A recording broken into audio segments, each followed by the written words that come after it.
All right, Keith. Obviously, you guys go out there in pads today. What's kind of the main thing you want to accomplish in, I guess, these early days of the preseason? Just these early days, we're going to work on fundamentals a lot still, and we're going to work on conditioning and getting your offensive timing down. I think that's the three biggest things that we will look for, and to look to see who's going to step up and fill a couple positions that we still need that are not solidified yet. You guys obviously made a great playoff run last year, and a lot of expectations on the program. And just kind of what are the expectations coming into this year, kind of building on that and keeping it going?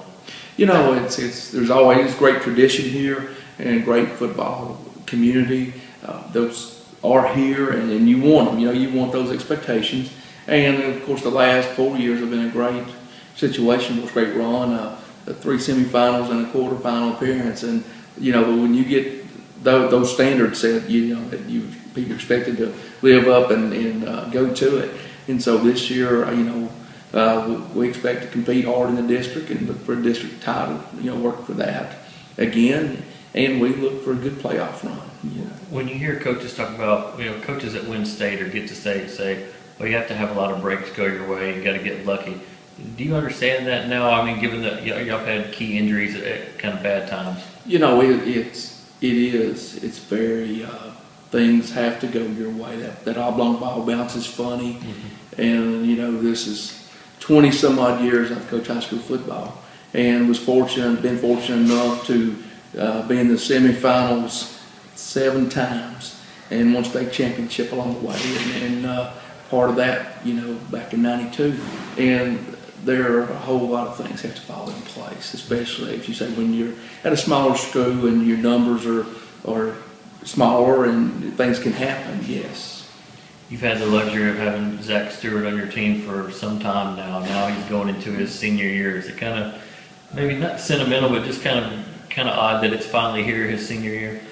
He's been with us 5 years, and that's unbelievable, hard to believe.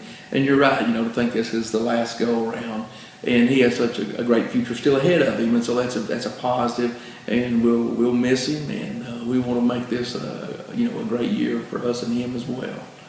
All right, Zach. Day's kind of finally here. You guys can put pads on and really get after it for real. How hungry are you now? Coming into your senior season to really make something of this year. Always hungry, and always try to have something to strive for, and especially with this bunch. A lot of return starters gone. Just me, Addison, and Clore back, and it puts a lot on senior shoulders to make sure we step up, lead the team, and hopefully produce another district championship and deep playoff run. When you look back on last year, how special could it have been, and what do you think kind of got in the way of making that maybe state championship run? I think that was the state championship team. We were huge up front. I mean, smallest starter was 6'2", 200, and that's pretty stout still for a single A lineman. And injuries bit it, and the way I look back at it now, it's still a special run because 5 season-ending injuries to 4 starters. I mean, your 2,000-yard rusher at running back doesn't come back and get to play the whole season for you. And I mean, we gelled together, and that was the most unified team I've ever been a part of because we found a way to still make that deep semifinal run. You've been here, I think this will be your 5th year playing varsity football. How important is it for you to get these younger guys up to speed and up to par for your final year? I've always thought if I left the program the way I entered it with a good year, district championship, and a semifinal appearance, that I would be doing my job as a senior. I mean, this program means so much to me. All those guys in there mean a lot to me. I look at them like my brothers, and a lot of people say it and don't mean it. It's cliche, but to me, it is a brotherhood, and you have to buy into that to make any progress. Just last thing, I mean, I'd be stupid if I came out here and didn't ask you about Tennessee. I mean, obviously you've been committed for a long time and kind of helped recruit. What's kind of next for this program as far as your responsibility, maybe bringing other guys in?